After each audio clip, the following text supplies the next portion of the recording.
Fórmula 1, campeonato de 1998.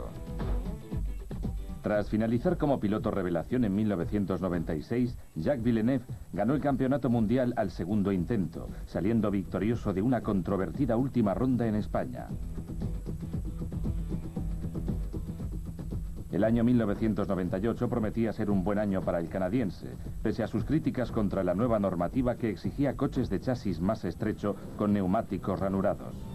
Su temporada comenzó en Bercy, Francia, donde la carrera de minicars, siempre espectacular y rebosante de pilotos famosos, aclama al que sin duda será la estrella en el Campeonato Mundial de Fórmula 1. El público brinda a Villeneuve una clamorosa bienvenida.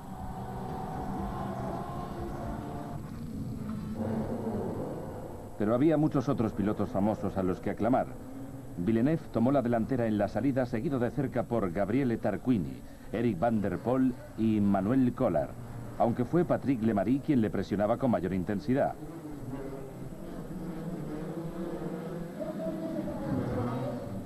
De hecho, la presión era tan fuerte que Villeneuve acabó cometiendo un error.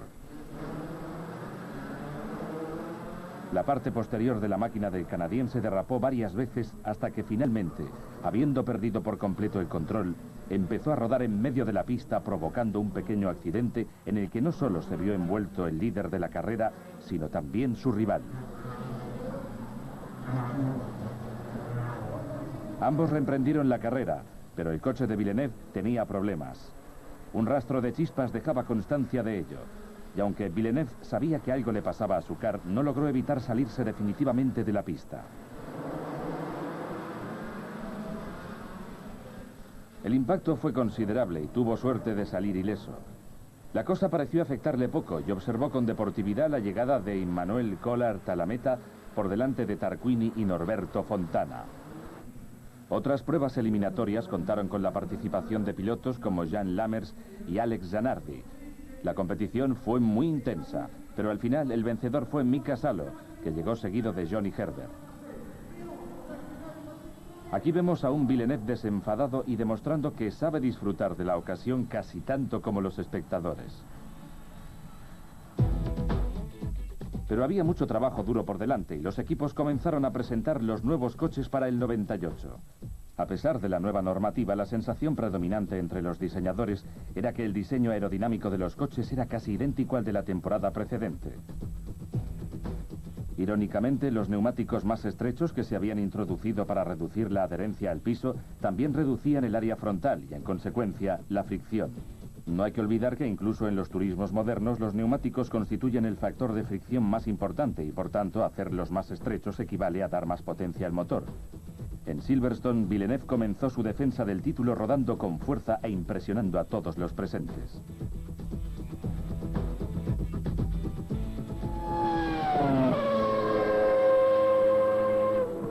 El primer automóvil de Fórmula 1 que se presentó en público en 1998 fue el nuevo F300 de Ferrari, lanzado en Maranello una mañana envuelta de niebla con el nuevo e impresionante túnel del viento como fondo.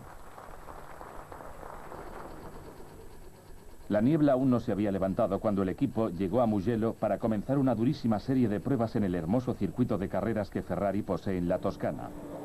En privado, aunque no de forma totalmente secreta, el equipo empezó a trabajar con el coche que Jean Todt había prometido públicamente ganaría el campeonato mundial o quedaría apartado para siempre como un fracaso más.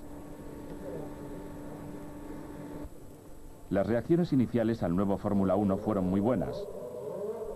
De forma inmediata empezó a marcar buenos tiempos, excelentes en comparación con los del coche del año anterior, especialmente teniendo en cuenta que la nueva normativa, que reducía las dimensiones de la pista y de la carlinga e imponía el uso de neumáticos fabricados con material más duro, tenía como finalidad reducir la velocidad.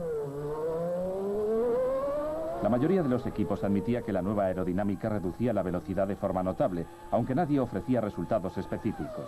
Pero los tiempos de las pruebas oficiales realizadas en Barcelona daban a Ferrari motivos suficientes para la satisfacción. Las declaraciones públicas de su ambición por hacerse con el campeonato habían puesto la presión sobre Michael Schumacher, el cual también se mostraba abiertamente optimista respecto a sus perspectivas para la temporada. Es un coche estupendo. Personalmente me gusta. Creo que es mucho más potente y ofrece muchas posibilidades para el desarrollo. Y creo que obtendremos un buen resultado, aunque no sé cómo será de positivo. Ayer hizo una prueba bastante larga. ¿Quedó satisfecho? Sí, no tuve ningún problema, estuvo muy bien. ¿Cuáles cree que son sus posibilidades de hacerse con el título mundial este año? Nuestro objetivo es ganar el título, pero no hay que olvidar que hay otros 22 participantes que persiguen el mismo objetivo, de modo que no sé qué pasará al final. Seguro que estaremos entre los primeros, pero la cuestión de si vamos a ganar o no el campeonato es algo que en estos momentos es imposible de saber. Hay demasiadas preguntas en el aire, demasiadas normas, restricciones sobre neumáticos, etc. Este era el primer Ferrari creado enteramente en Italia desde hacía años, y el equipo insistía en que únicamente la íntima cooperación entre los diseñadores de motores y los diseñadores de chasis podía crear un automóvil por encima de los objetivos que se habían marcado al comienzo de la temporada. Y ello en un equipo que solo pretendía mejorar los resultados del año anterior. Es un coche mejorado en muchos aspectos. La aerodinámica es tan buena o incluso mejor que la del coche del año pasado, a pesar de que las normas han cambiado muchísimo las cosas. La mecánica del coche es mucho mejor que la del coche del año pasado. Tanto la suspensión delantera como la trasera son mucho más duras. Y el coche está fabricado mucho mejor, reacciona mejor a los cambios. Pero no sabremos lo rápido que es hasta que vayamos a Australia, Brasil o Argentina. Después de 2 o 3 carreras sabremos con más exactitud cuáles son nuestras posibilidades respecto al campeonato. Pero antes de que fueran a Melbourne, el McLaren ya se había revelado como mucho más rápido que ningún otro coche, incluyendo al F300 de Ferrari.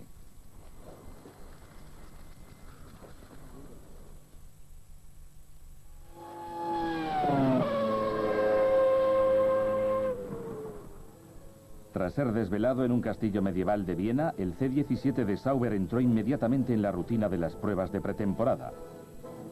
Mientras el equipo Ferrari hacía sus pruebas en las amplias pistas de Mugello, la gente de Sauber se encontraba en la pista de pruebas que el fabricante de sus motores posee en Fiorano.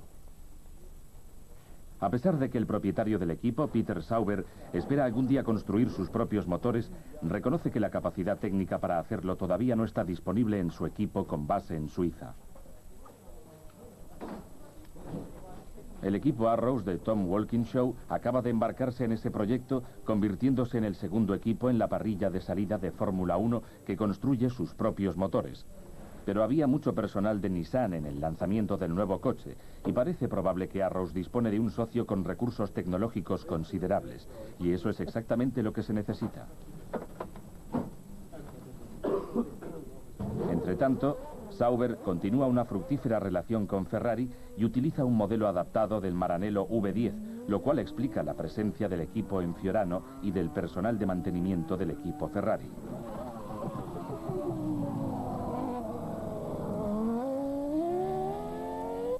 A pesar de que se obtuvieron buenos resultados aquí en Fiorano y las expectativas eran prometedoras, una vez que el equipo se trasladó a Barcelona, sus resultados pronto encontraron competidores y finalmente acabaron siendo eclipsados por casi todos los presentes. A medida que pasaban los días de las pruebas, Sauber fue cayendo hacia atrás en la hoja de registros de tiempos, pero de algún modo lo mismo ocurrió con todos los demás, con la llegada de la alianza entre McLaren, Adrian Newey y el nuevo Mercedes V10.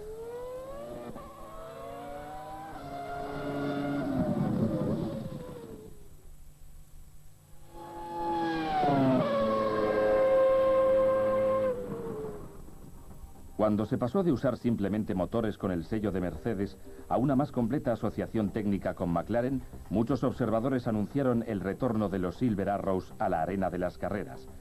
Y es cierto que la elección de los colores en cierta manera apoyaba tal afirmación. Pero durante el lanzamiento de 1997, Mercedes dejó claro que ningún coche podía ser considerado un Silver Arrows hasta que hubiese ganado varias carreras, lo cual ocurrió casi de forma inmediata. Y ahora la temporada del 98 parecía dispuesta a añadir otro capítulo a la ilustre historia de los embajadores alemanes más conocidos en el mundo del motor, un equipo con un pedigrí más antiguo incluso que el de Ferrari.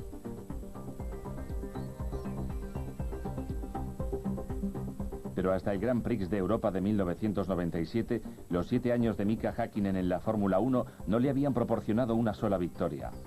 La carrera hacia la cima y un periodo de 6 años con McLaren decididamente constituye la cima, empezó cuando Mika contaba solo 6 años de edad, cuando empezó a conducir Cars, como tantos otros antes que él. El próximo paso de un piloto son los pequeños monoplaza. Mika entró en la Fórmula Vauxhall Lotus a la edad de 22 años y se convirtió en campeón de Europa en 1998. Él afirma que su primera temporada en la Fórmula 3 en 1989 fue el comienzo de su carrera profesional que le llevó a competir en el Grand Prix de Fórmula 3 en Mónaco. Al año siguiente se convirtió en campeón de Inglaterra. El paso siguiente fue la Fórmula 1, conduciendo para el equipo Lotus en 1991 y 1992, donde consiguió atraer la atención de muchos equipos.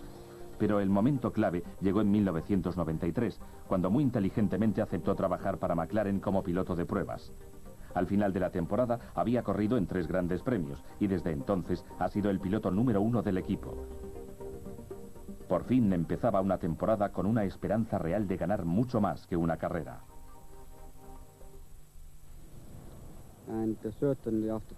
Antes de empezar la temporada, no lo tenía nada claro. Estaba muy confuso.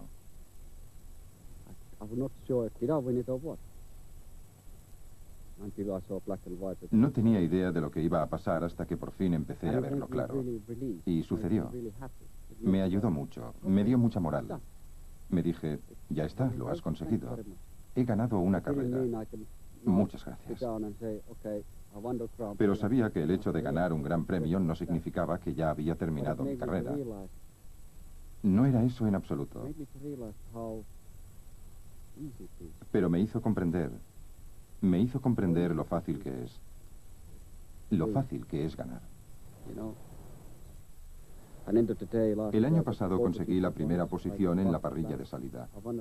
Fui el más rápido en las pruebas en una ocasión. Gané el Gran Premio. De modo que vi que tenía posibilidades. Entonces me dije, debo ir a por el título mundial. Ya sé que será difícil.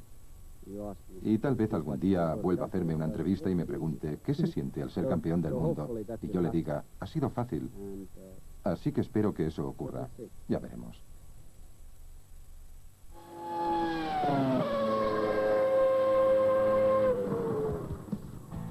Cuando el equipo Williams invitó al campeón del mundo de motociclismo Michael Doohan a conducir un coche de Fórmula 1 en el circuito de Cataluña, ya había ganado 46 grandes premios en 8 años y 4 veces el campeonato mundial. El campeón del mundo de rallies, Tommi Mäkinen, también iba a participar, con lo que la carrera se convertía en el equivalente deportivo de un concierto de los 3 tenores. Con más de 3 veces la potencia y casi 5 veces su peso, un coche de Fórmula 1 no se comporta como una moto de 500 centímetros cúbicos y se convierte en una máquina reservada solo para los mejores. Enfrentándose a ella por primera vez, incluso un campeón mundial se siente como un novato. Vale, así está bien.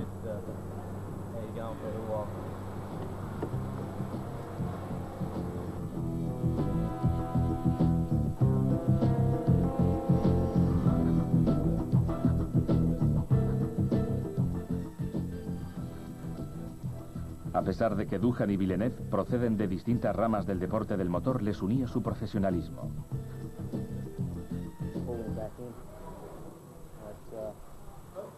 Hola, ¿cómo te va? Muy bien, gracias. Estuviste muy bien en tu última carrera. Muchas gracias. A menudo reticente ante la prensa, Doohan prefiere dejar que la acción hable por él en el circuito, pero en este caso es distinto. Un día en el circuito significaba un día más sin trabajar.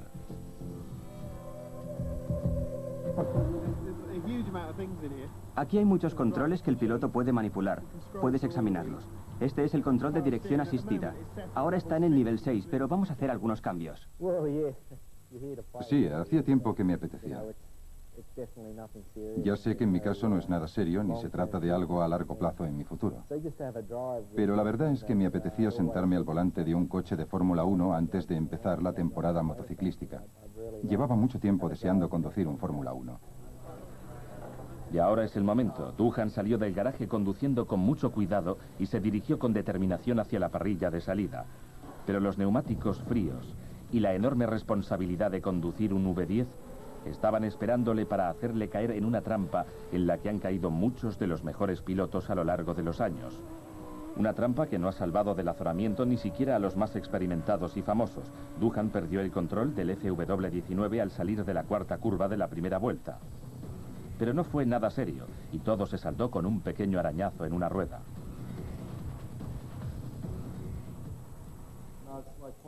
Perdí el control y el coche comenzó a dar vueltas. Intenté controlarlo pisando el acelerador, pero me fue imposible. Y entonces fue cuando rocé la valla.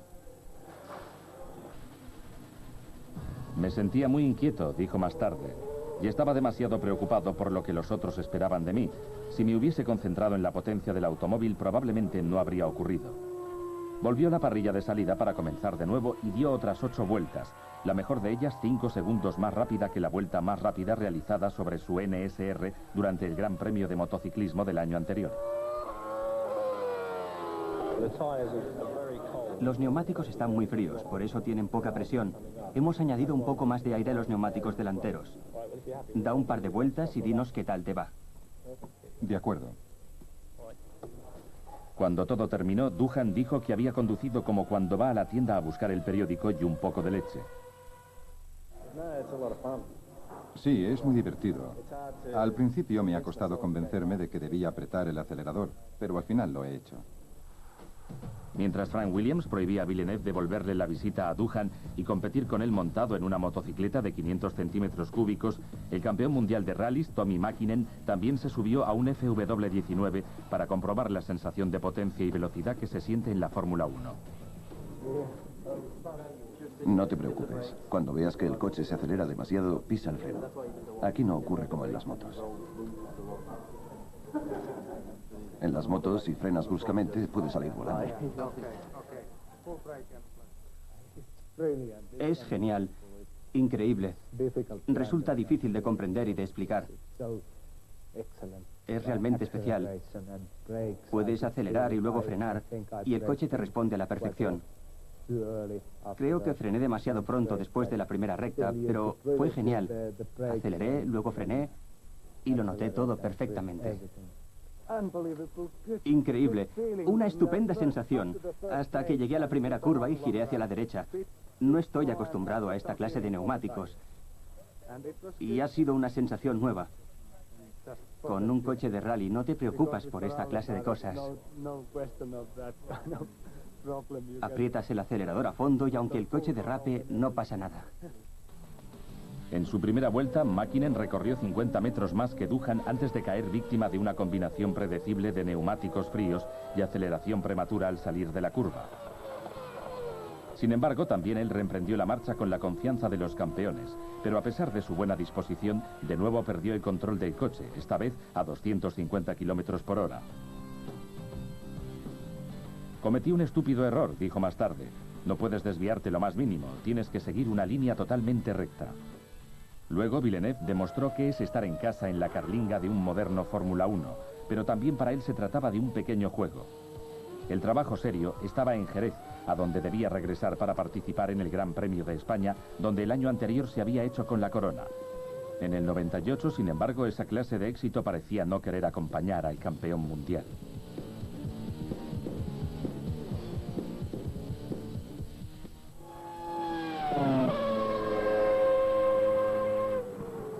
Pese a que Häkkinen y Coulthard ganaron fácilmente las 2 primeras carreras y parecían destinados a llevarse el título sin problemas, los miembros del equipo Ferrari seguían trabajando para darles alcance, y lo estaban consiguiendo a pasos agigantados.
Es un excelente túnel del viento.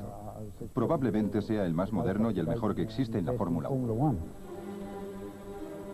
La aerodinámica se ha convertido en una ciencia cada vez más compleja que dicta cuáles han de ser las formas de un coche de Fórmula 1, y la aplicación de las exigencias aerodinámicas a la creación de un nuevo coche es una de las áreas en las que todos los equipos deben demostrar su buen hacer si aspiran a jugar un papel relevante en el campeonato. Y para conseguirlo, en la actualidad existen pocas alternativas a la posesión de un túnel del viento propio valorado en varios millones de dólares.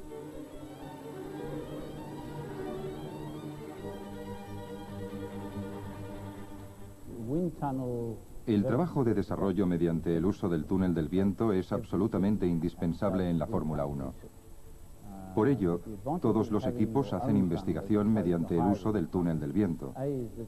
Pero las ventajas de tener un túnel del viento propio, en lugar de tener que alquilar uno, es que puedes utilizarlo siempre que quieras. Puedes mejorar las instalaciones, introducir cambios. En pocas palabras, tienes derecho a usarlo de forma exclusiva. Tienes más tiempo para hacer investigación porque dispones de un túnel que está disponible siempre que lo necesitas. Y evidentemente, el hecho de tenerlo más a mano también significa que la logística es mucho más sencilla. Trabajar con modelos a escala es a veces mejor que trabajar con coches reales. En el túnel del viento, como en cualquier otro experimento, lo que se pretende es conseguir una serie de condiciones estables. Necesitamos que las condiciones sean estables, y por ello hacemos las pruebas en el túnel del viento en vez de en un circuito, porque en el circuito las condiciones cambian. Cambia la temperatura y cambian muchos otros factores que es imposible controlar y que son precisamente los que impiden hacer la clase de experimentos que podemos hacer con el coche en el túnel del viento. En ocasiones hacemos cambios muy pequeños. A veces se trata de cambios que representan tan solo un 1% de mejora en la aerodinámica. Pero aún así, se trata de mejoras significativas. Y es prácticamente imposible que en un circuito las condiciones se mantengan estables, con lo que resulta imposible apreciar los cambios en el coche. En la factoría que McLaren tiene en Woking, las luces han permanecido encendidas desde el 26 de diciembre. Y en Maranello, los ingenieros tampoco han dejado de trabajar, luchando por sobresalir en una carrera deportiva que se ha convertido en poco menos que una guerra. La mayoría de túneles del viento son edificios bajos y funcionales. El edificio futurista de Ferrari recuerda, al menos a los no iniciados, que los coches son máquinas hermosas primero y funcionales después.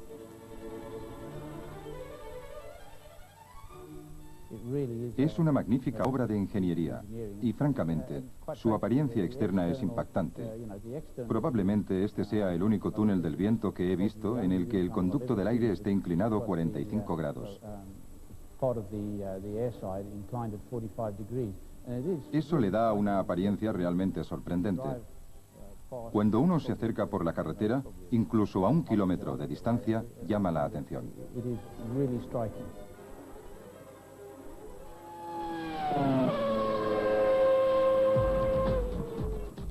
En Mónaco, Villeneuve tuvo que parar 4 veces y Frentzen 3. Ambos tenían 8 puntos. Häkkinen 46. Alexander Wurz tenía 9 y Fisichella 7. Las cosas no iban bien en Williams. Y aunque los McLaren estaban ganando todas las carreras y todos los demás equipos también sufrían, los campeones del 97 parecían incapaces de defender y mantener su título. Lejos de las presiones, Heinz-Harald Frentzen se relajaba en su casa en medio de rumores cada vez mayores de que su contrato no iba a ser renovado el año siguiente. Mientras se esperaba que Villeneuve, por su parte, se marcharía por voluntad propia, a Frentzen le esperaba una real patada en el trasero, a pesar de que sus resultados no eran manifiestamente peores que los de su compañero de equipo. En esas circunstancias, la única opción es alejarse de las presiones.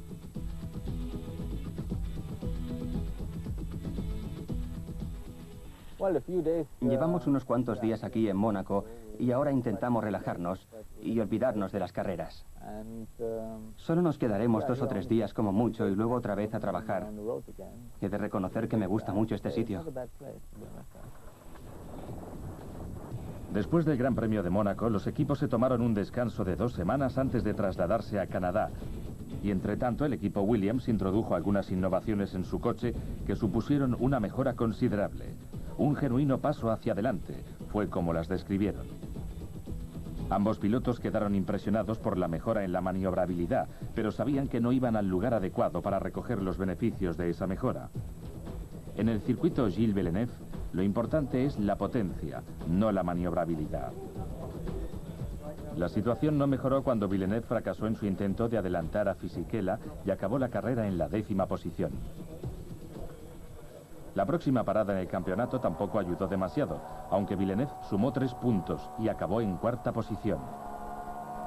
El coche era mejor, pero parecía faltarle velocidad y ninguno de los dos pilotos disfrutaba de la temporada, aunque en ocasiones se vio a Villeneuve conduciendo con toda la efectividad de la que es capaz, la cual, hay que reconocer, es mucha.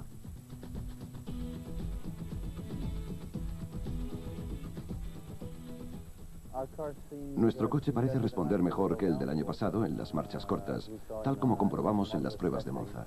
Pero en este circuito hay muchas curvas de baja velocidad y ese sigue siendo nuestro principal punto débil. Nos falla la tracción y perdemos varios segundos en esas curvas que hay que tomar a baja velocidad. Silverstone y Austria proporcionaron pocas alegrías y menos puntos a Williams, pero para cuando llegaron a Alemania las cosas habían mejorado notablemente, tal como habían esperado, aunque todavía no habían subido una sola vez al podio. Lo estamos intentando con todas nuestras fuerzas y pronto volveremos a subir al podio. Y si tenemos un buen fin de semana, como el de Montreal, podríamos obtener una victoria. Allí perdimos una buena oportunidad y esperamos tener otra antes de que finalice la temporada. Alemania proporcionó a Villeneuve los mejores resultados del año hasta aquel momento. El coche parecía por fin competitivo y la actuación del piloto recordó por fin la determinación que tanto impresionó a todos durante su primer año. Pero el fin de semana fue mucho menos que satisfactorio para Frentzen, que por 4ª vez terminaba la carrera sin poder anotarse un solo punto en su registro personal, lo cual se unía a sus 4 abandonos.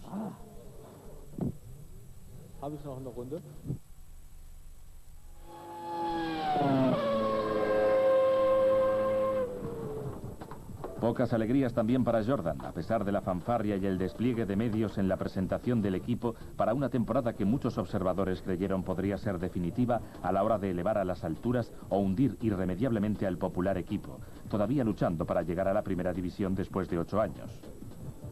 Pero esta había sido una temporada especialmente pobre, y ello a pesar de las esperanzas que había generado la prometedora combinación de Honda, Hill y Shuey. En las 8 primeras carreras, Ralf Schumacher acumuló 5 abandonos y 3 no puntuables. Damon Hill, 3 abandonos, 4 no puntuables y una descalificación. En Brasil, tras comprobarse que el coche pesaba 7 kilos menos al finalizar la carrera de lo que había pesado antes de comenzar, no habría recibido ningún punto de todas formas. Al principio Hill se declaró decepcionado, pero no desanimado. El motor Mugen no era lo bastante potente, Goodyear seguía de cerca a Bridgestone en la guerra de los neumáticos y había esperanzas para el futuro. Pero a pesar de que todos intentaban poner buena cara, era evidente que las cosas no iban del todo bien. Mientras EJ y CO jugaban al golf, Gary Anderson se tomó unas largas vacaciones mientras su nuevo ayudante, el fugitivo de Tyrrell, Mike Gascoigne, trabajaba en el coche. Damon Hill resistió estoicamente la mala racha y poco a poco no solo empezó a notarse la mejoría, sino también de forma gradual los resultados. Hill tenía un aspecto mucho más relajado cuando llegó a la fiesta de la velocidad de Goodwood. El circuito cerró sus puertas en 1966, casi 20 años antes de que Damon Hill ganara 32 carreras en motos. Se convirtió en campeón del mundo de marcas con su Yamaha en 1984, aunque esta es la primera vez que se enfrenta al antiguo campeón del mundo, Barry Sheene. Regresa a las carreras de motos donde comenzó su carrera, pero en esta ocasión como invitado para que corriera con una Manx Norton monocilíndrica de 500 centímetros cúbicos. Allí se reencuentra con el comentarista de Fórmula 1, Murray Walker, también él entusiasta de las motocicletas. Damon Hill, que se encontraba en la posición 17ª, ha adelantado 4 posiciones y en estos momentos se encuentra en la 13ª. Observen con qué estilo conduce Damon Hill, un piloto que ha llegado a lo más alto al volante de un coche de Fórmula 1 y demostrando aquí una vez más que se encuentra perfectamente cómodo sobre una motocicleta. Hill acabó la carrera en la 10ª posición, después de haber remontado casi desde la 20ª. Una buena carrera para él que mereció el reconocimiento de Barry Sheene, que terminó segundo, aunque ambos se vieron obligados a alzar considerablemente la voz al ser sorprendidos por un antiguo Spitfire militar, que formaba parte de la celebración. Es impresionante, jamás había conducido una máquina así. Mi Yamaha era estupenda, pero he de reconocer que estas motos son una maravilla y que ha sido una experiencia muy agradable para mí. Usted también fue un magnífico corredor de motos en su juventud. Sí, lo cierto es que no lo hacía mal cuando era más joven, pero estas máquinas de ahora son una preciosidad y es hermoso ver lo que un piloto como Barry puede hacer con ellas. Lo he pasado bien.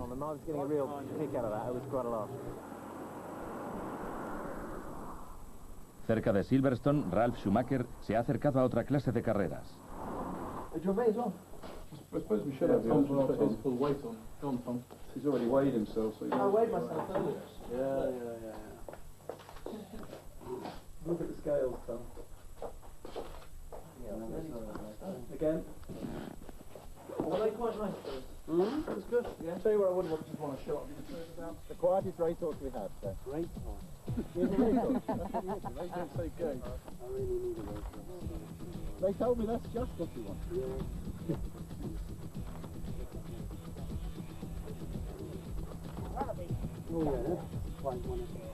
Believe it or not, he is. It's just, this is all unusual for him, you know.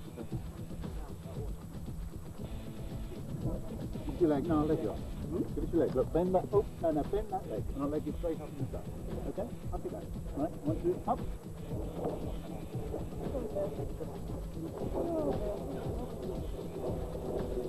Feel comfortable? No, don't let go.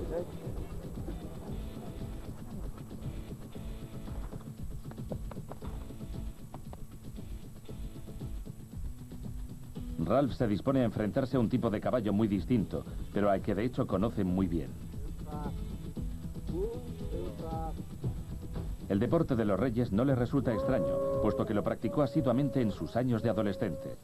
Fácilmente habría podido decidir seguir su carrera sobre 4 patas en lugar de hacerlo sobre 4 ruedas, de modo que la posibilidad de cabalgar de nuevo constituía una oportunidad que no quería perderse. No me veo cabalgando profesionalmente. Además, mi apartamento no sería el lugar más indicado para un animal como este. Debió de ser un buen descanso tras las presiones de una temporada no demasiado fácil, pero pasaría poco tiempo antes de que el deber le llamara de nuevo. Las cosas iban mejorando para Schumacher y para Jordan, y en Silverstone Ralf anotó el primer punto del año para su equipo, añadiendo otros 2 en la carrera siguiente, celebrada en Austria. También en Alemania se anotó un punto, mientras Hill terminaba en 4ª posición. Era tan solo la segunda vez durante el 98 que ambos coches terminaban juntos una carrera y la primera vez que ambos se anotaban puntos.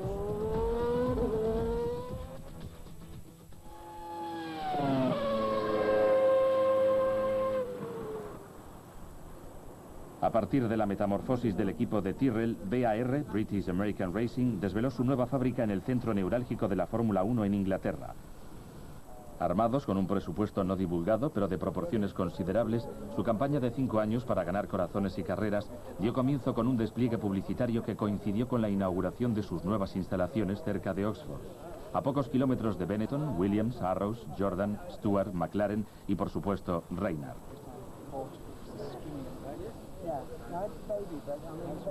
El centro de diseño de Adrian Reynard no está precisamente en esa zona, pero el jefe de diseñadores de Reynard, Malcolm Osler, ya está dibujando el coche que saldrá a los circuitos la próxima temporada. El propio Reynard se inició en el mundo del deporte del motor 8 años atrás, construyendo motocicletas que corrían en las pistas del viejo aeropuerto norteamericano de Elvington.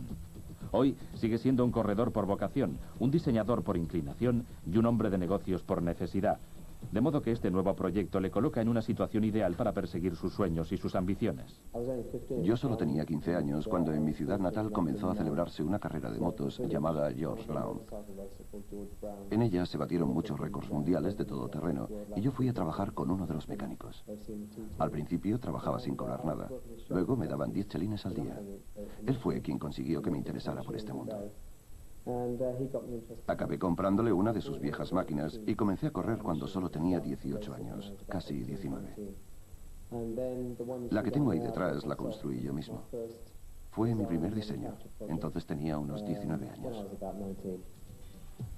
Con una serie de éxitos inmediatos en cada una de las fórmulas en las que ha participado por cuenta propia, Reynard espera que el salto a la Fórmula 1 produzca resultados parecidos.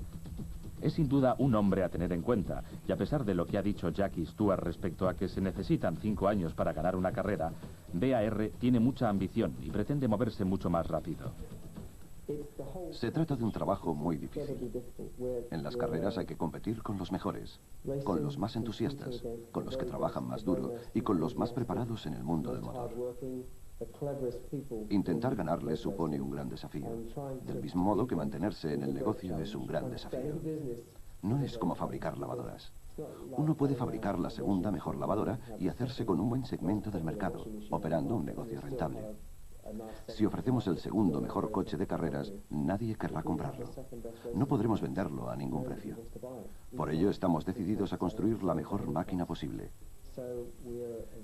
Y si logramos hacerlo, y nuestros clientes están satisfechos con el servicio que les damos, obtendremos una buena reputación y tendremos éxito.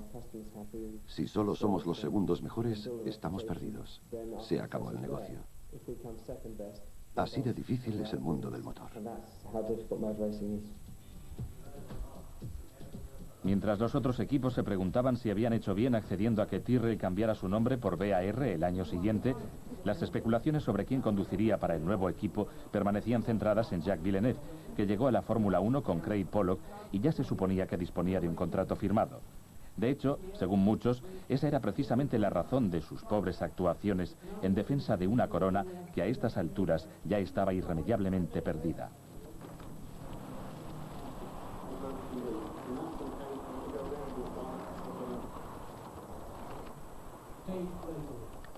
Villeneuve y Craig Pollock insistían en que lo del contrato no era cierto, aunque Villeneuve reconoció que estaba dispuesto a hablar del año próximo con quien quisiera escucharle, lo cual se interpretó como una clara alusión a que no conduciría para Williams.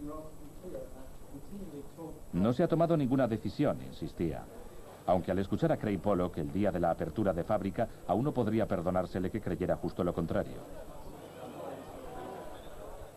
No es que empezara a soñar de repente. Era una idea que me pasó por la cabeza por primera vez en el año 1994, cuando Jacques Villeneuve ganó su primera carrera de Fórmula Indy. Ya entonces me dije, este muchacho tiene talento, quizá algún día esté entre los mejores. Por eso, si voy a entrar en la Fórmula 1, sería bueno poder trabajar con él. Aunque no se había confirmado nada respecto a los pilotos, sí había confirmación oficial respecto a los motores. Se llamarían Supertech, que era un nuevo nombre para los Mecrachrome proporcionados por Flavio Briatore. Pero entonces Schumacher volvió a firmar para Ferrari con un sueldo lo bastante alto como para llenar un campo de fútbol con motores, y la temporada de disparates se cortó de golpe. No es sorprendente que el anuncio de Villeneuve se hiciera al cabo de pocos días, lo cual indica claramente con quién había estado hablando.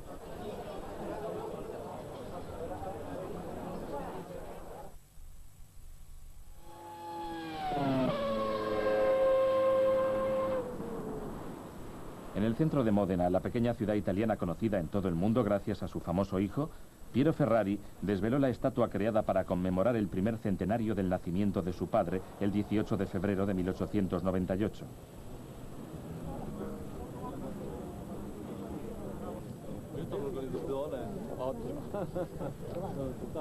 En los 100 años de historia del automóvil motorizado, solo un nombre es más conocido que el de Enzo Ferrari, y ello solo porque los niños aprenden sobre Henry Ford en la escuela.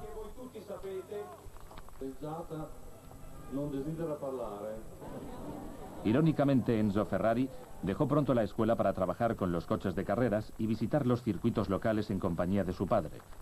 Ya en 1920 se había convertido en un piloto que promocionaba los Alfa Romeo junto con pilotos legendarios como Campari y Ascari, conmemorados en la escultura. Aunque era un digno piloto en la pista, su verdadero genio radicaba en su capacidad para organizar y motivar a otros. Alfa reconoció esa cualidad rápidamente y en 1923 dirigía el equipo desde los boxes. El resultado inevitable fue que para 1929 ya había creado su propio equipo. La escudería Ferrari hizo su primera aparición en diciembre de aquel año, luciendo la insignia del caballo encabritado del escuadrón de las Fuerzas Aéreas Italianas, en las que el hermano de Enzo había servido durante la Gran Guerra. Naturalmente, tanto Eddie Irvine como Michael Schumacher estaban presentes en Módena para la presentación de la estatua de Il Commendatore. También estaba allí el presidente de Ferrari, Luca di Montezemelo. Todos ellos asistieron a una recepción en la galería, el Museo de Ferrari, que es una especie de santuario en honor al hombre y a sus coches.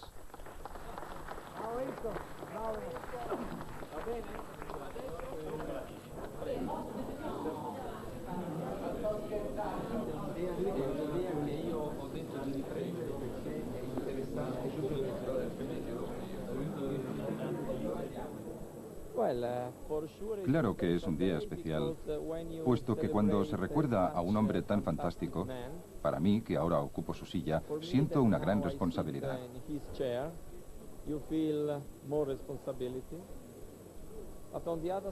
Por otra parte, tuve la suerte de trabajar con él durante 4 años, unos años de mucho éxito en los 70.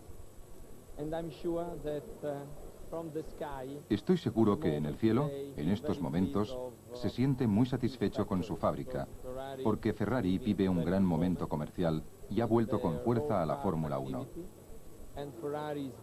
Por ello creo que tenemos motivos para estar felices y contentos.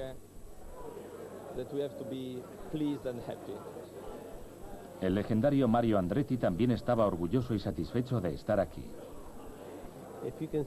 Si se fija, verá que hay un gran ambiente.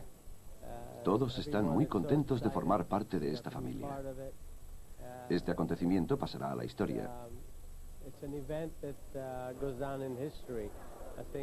Creo que la ciudad de Módena, por fin, ha reconocido quién era su hijo más ilustre de la mejor forma posible. Con un monumento que quedará ahí para siempre. Ferrari tiene un pasado muy rico, pero de la misma forma, creo que tiene un futuro muy prometedor. Esa predicción ciertamente se estaba haciendo realidad, aunque nadie podría haberlo previsto en febrero, con los McLaren dominando las pruebas y preparándose para un éxito rotundo.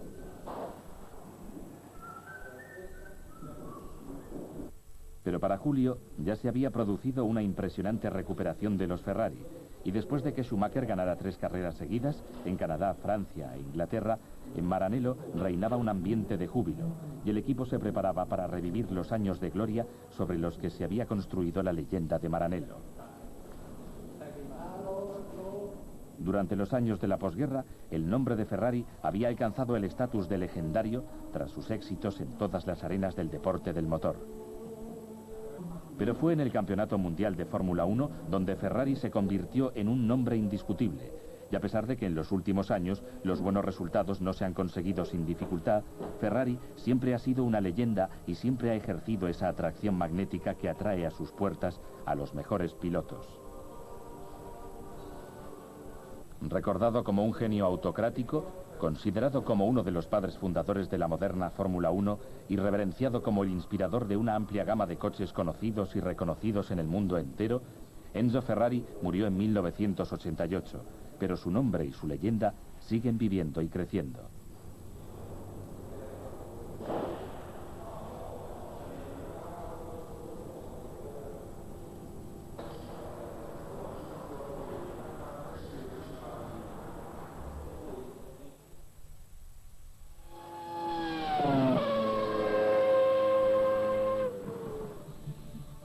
La batalla entre Ferrari y McLaren se convirtió en la historia de la temporada.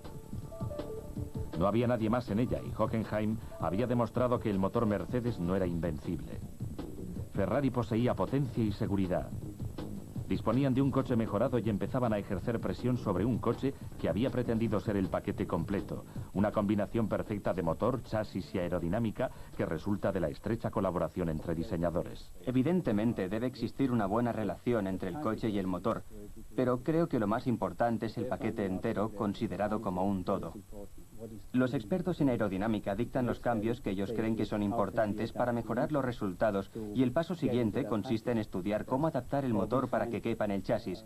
O a veces nos damos cuenta de que podemos mejorar el motor, y entonces la cuestión que se plantea es cómo hacer el cambio sin perjudicar el aspecto aerodinámico. Los motores de competición de los Mercedes se construyen en Ilmor, un centro enorme que emplea a 200 personas, un número más elevado del que encontramos en la mayoría de equipos de Fórmula 1. Si bien el diseño, la fabricación y el control de calidad exigidos por la OTAN son elementos vitales de lo que ocurre aquí, el factor más importante es la investigación y el desarrollo. Con Mercedes como socio, se dispone sin duda de una riquísima fuente de información y de recursos en un momento en el que ya se está examinando la próxima generación de materiales, como la cerámica, que podrían utilizarse en el interior de los motores.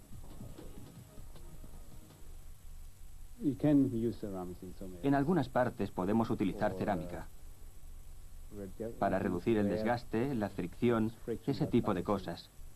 Pero no hasta el punto del que algunos están hablando. Creo que se ha hablado más de lo que en realidad ocurre. De todas formas, los nuevos materiales son muy importantes, especialmente los materiales compuestos y los materiales de fibra.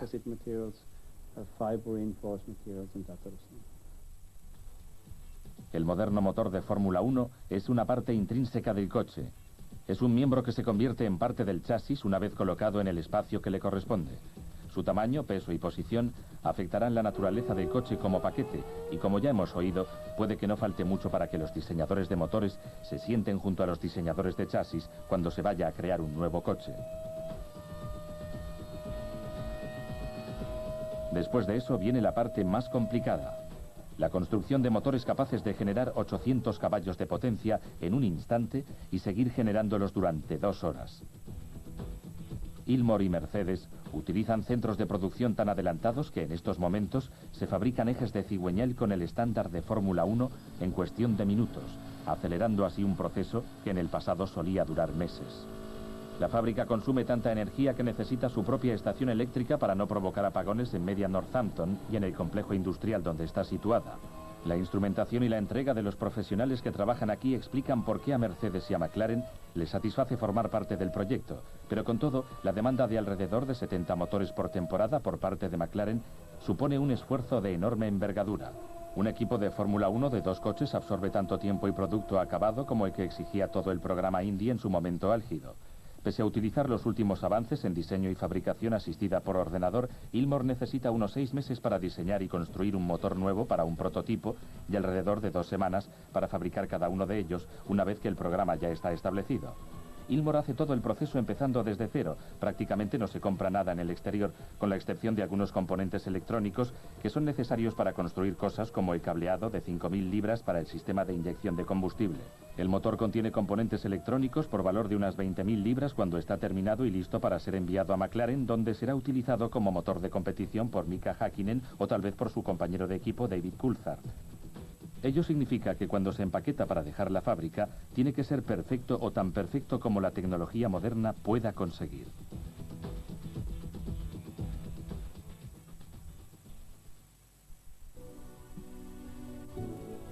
Coulthard y Häkkinen han sido compañeros de equipo durante los últimos 2 años, aunque la experiencia de Coulthard en la Fórmula 1 se remonta mucho más en el tiempo.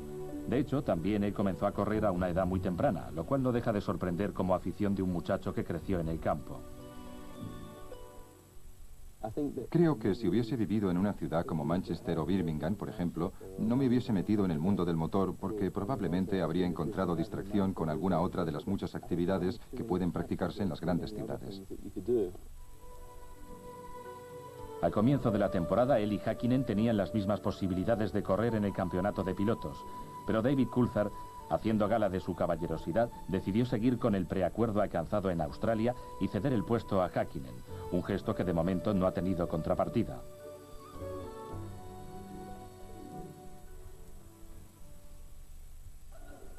Sí, claro, os firmaré un autógrafo.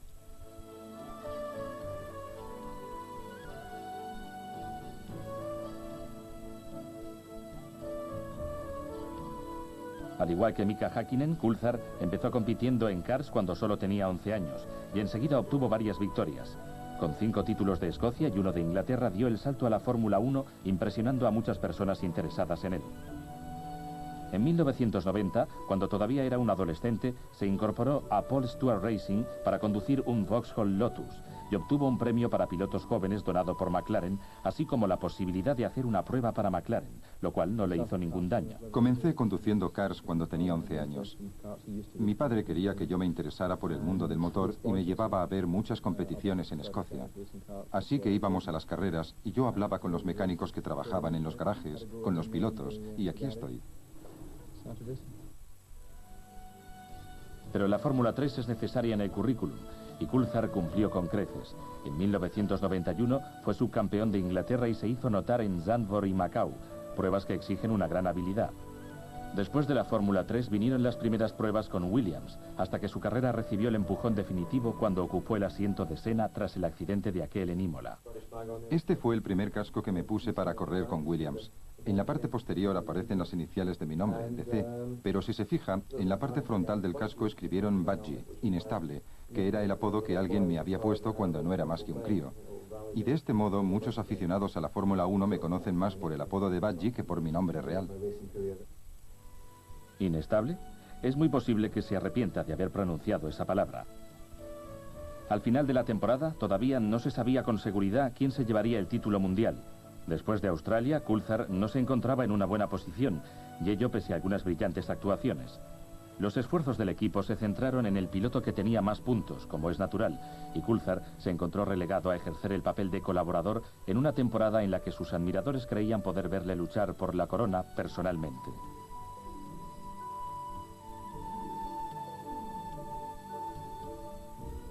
Pero es joven. Todavía le falta mucho para llegar a los 30. Tiene muchos kilómetros de carrera por delante y muchas posibilidades de hacerse con el título antes de empezar a pensar qué va a hacer cuando cuelgue el casco. Estoy muy motivado y creo poder hacer un buen papel en la Fórmula 1. Después me gustaría participar en la Fórmula Indy.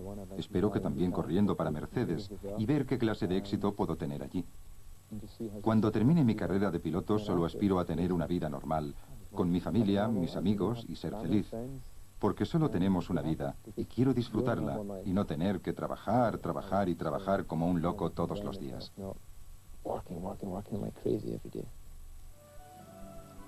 Esta temporada ha sido difícil para Coulthard, y a pesar de ser Häkkinen quien opte a la corona, David Coulthard tiene el aspecto de un hombre que está en paz consigo mismo después de haber sobrevivido 4 años en el más duro de los circuitos, lo cual ya es en sí toda una hazaña.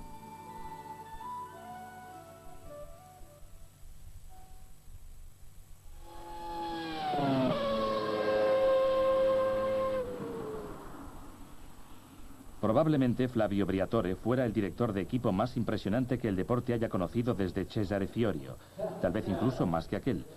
Su partida podría haber creado problemas incluso a un equipo tan bien establecido como Benetton, de no ser porque le sustituyó David Richards, que ya había sido responsable del éxito de ProDrive y estaba sin duda ansioso por enfrentarse al nuevo reto que representaba la Fórmula 1.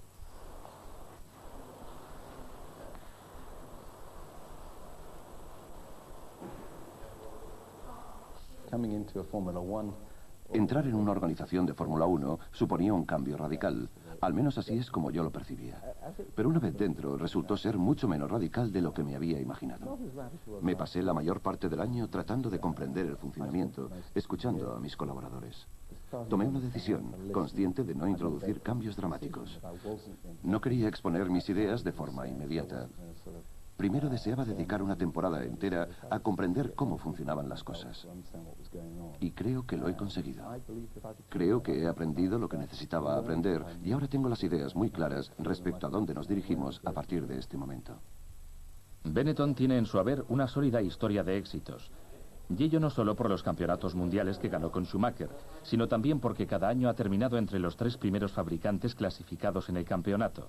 De ahí que no sea poco pedir a un nuevo director el que mantenga ese récord de éxitos con 2 pilotos jóvenes.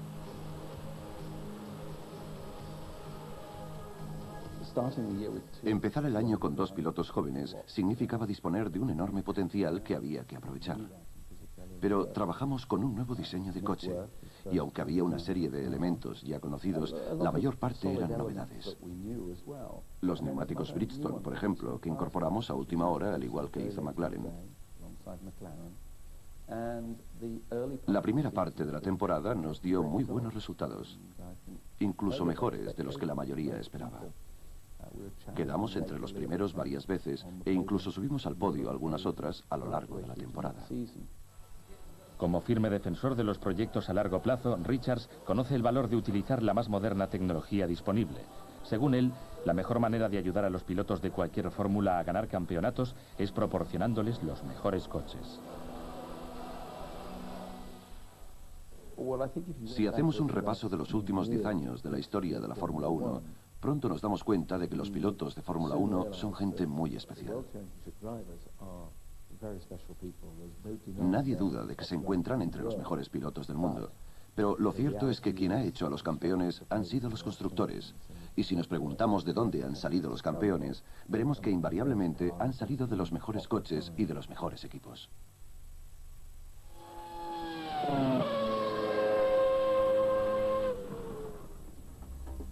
Entrada la temporada, se confirmó el secreto que todo el mundo conocía.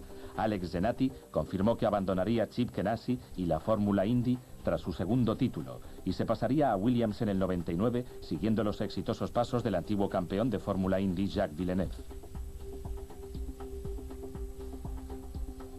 Esta prueba en Barcelona era la primera que Zenati hacía con el coche, aunque no la primera que hacía en la Fórmula 1.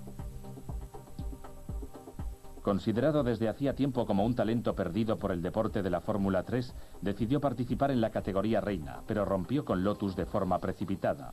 No obstante, Zenati tenía mucho talento para el circuito, y aunque no resultaba evidente para los no iniciados, era un piloto dedicado e inteligente, con una enorme capacidad para prepararse a fondo y mejorar. En este sentido, ha sido comparado a Ayrton Senna por aquellos que entienden en la materia, y si bien es posible que su llegada a Williams tal vez no transforme al equipo por completo, lo que sí está claro es que imprimirá emoción a la carrera.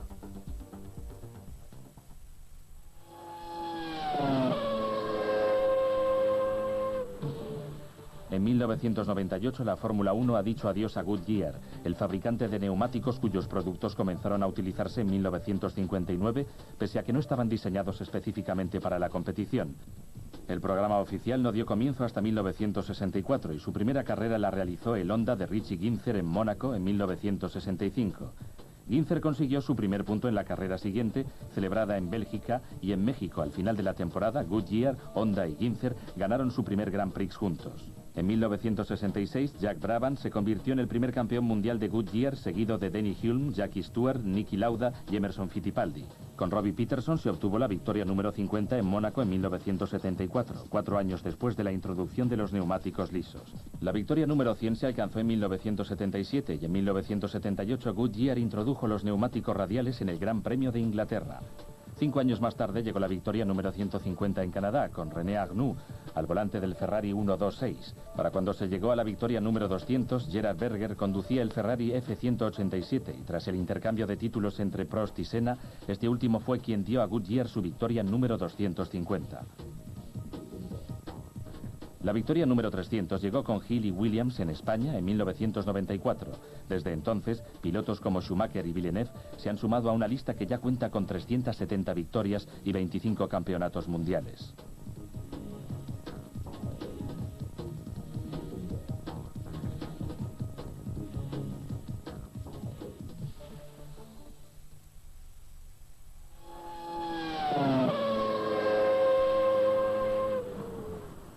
El nombre de Tyrrell apareció por primera vez como constructor en 1970 en la 001, donde Jackie Stewart no terminó ninguna de las últimas 3 carreras del año celebradas en Canadá, América y México. El año siguiente, con 6 victorias en 11 carreras, él y Tyrrell se convirtieron en campeones del mundo. Fueron subcampeones en 1972 y juntos volvieron a ganar el título por segunda vez en 1973.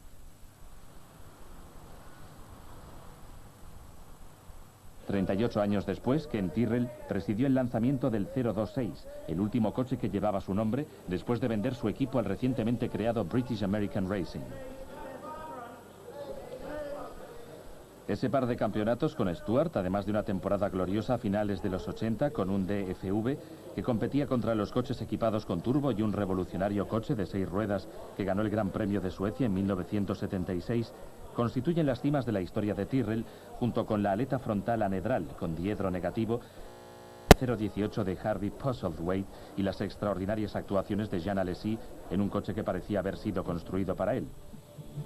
Ahora la fábrica de Occam ha cerrado sus puertas y los miembros del personal que no se han trasladado a BAR buscarán otros pastos. Este es realmente el fin de una era.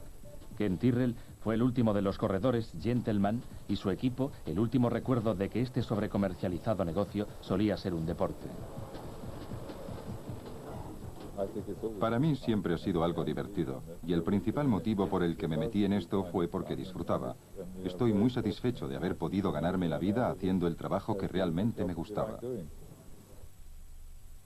El último episodio de la temporada 98 se presentaba de nuevo como una lucha por el título en la última ronda, tal como ya había ocurrido en otras 2 ocasiones, y una vez más, Michael Schumacher jugó un papel estelar en su desenlace.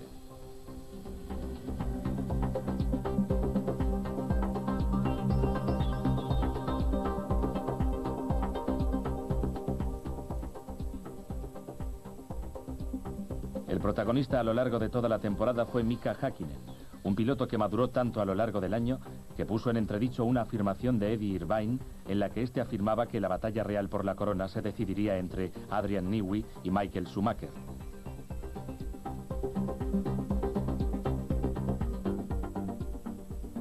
Pero ni siquiera una victoria de Häkkinen podía quitar un ápice de mérito a la leyenda Schumacher.